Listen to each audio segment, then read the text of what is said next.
Сәлематсыздар ма балалар? Математика сабағы. Сабақтың тақырыбы бұрыш түрлері, көп бұрыштар.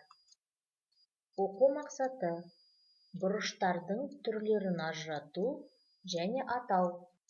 Тік бұрыштың, шаршының, тік бұрышты, үш бұрышты мәнді белгілері бойынша анықтау. Суретке қарайықшы балалар. Суретте қандай фигураларды көріп тұрсыңдар?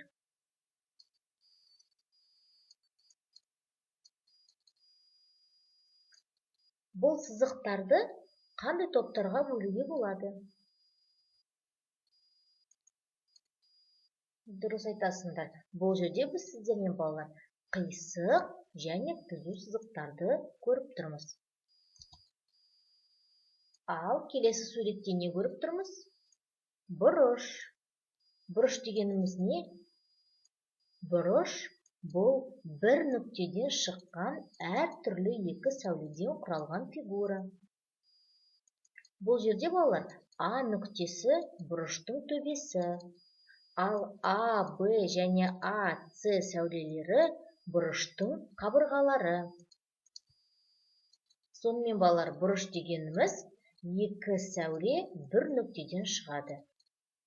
Суретте сіздерге бұрыштың түрлері берілген.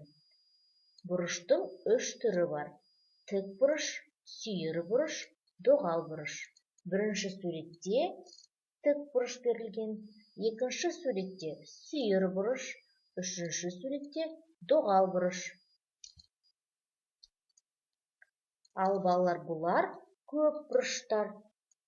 Олар неге бұлай аталады?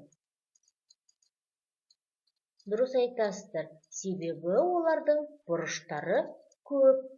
Бірінші фигураны қарайықшы. Бұл фигура қалай аталады? Үш бұрыш. Себебі оның үш бұрышы бар.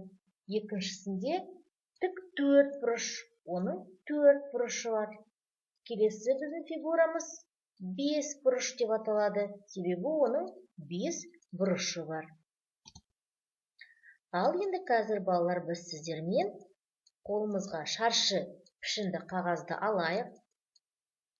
Шаршы пішінді қағазды ортасынан бүктеп, содан кейін тағы да бір рет бүкте. Енді парақтың бүктеуін ашып жаз.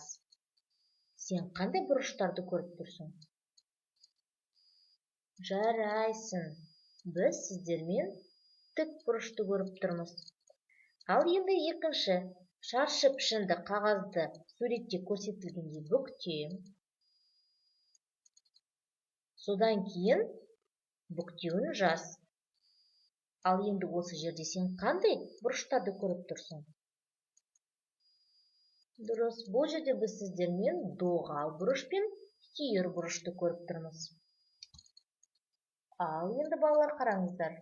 Бұл жерде балалар табиғат аясында жаттығу жасап жатыр. Суреттен қандай бұрыш түрлерін көріп тұрсыңдар?